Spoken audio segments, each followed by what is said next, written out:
C'est complètement surréel, je dirais même que ça décoiffe. Je ne sais pas dire quoi d'autre, mais oui, ce qui m'arrive aujourd'hui, ça a une dimension extraordinaire. J'ai même du mal à y croire, je me pince un peu. Je ne sais pas pourquoi, je ne sais pas d'où ça me vient, mais quand j'étais petite, j'étais fascinée par les premiers voyages des premiers astronautes, que ce soit Jean-Luc Chrétien, Patrick Baudry, Jean-Pierre Agnuret, enfin tous les pionniers en fait. Et puis ensuite, il y a eu le déclic de voir Claudie Agnuret.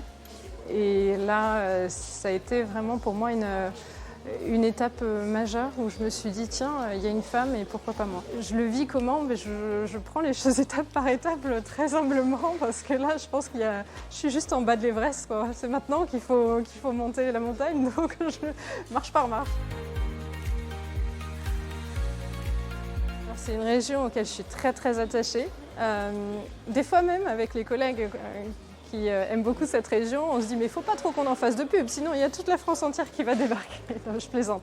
Mais cette région est magnifique.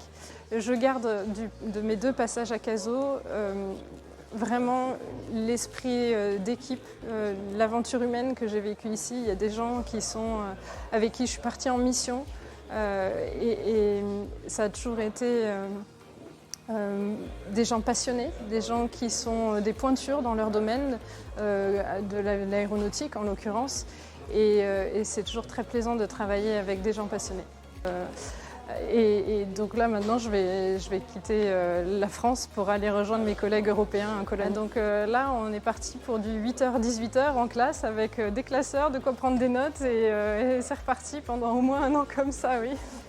Alors ce qu'on va apprendre avec mes collègues européens, donc on est 5 de la promo européenne, ce qu'on va apprendre c'est la mécanique spatiale, les systèmes orbitaux, toutes les connaissances de base qui vont permettre ensuite de comprendre cet environnement spatial en microgravité.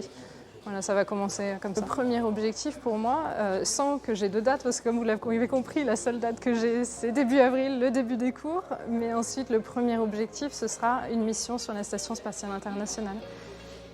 Et là encore, ça pourrait arriver 2026, 2027, 2028, j'en sais rien.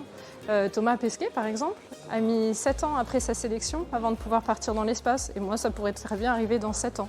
Donc pendant ce temps-là, eh bien, on apprend, on développe ses compétences. On participe aussi, parce que ça c'est très important dans l'esprit de corps dont je parlais tout à l'heure, on participe aussi à l'entraînement des autres. On est aussi au service de l'équipe pour les aider dans leur mission aussi. J'ai pas un objectif d'aller sur la Lune.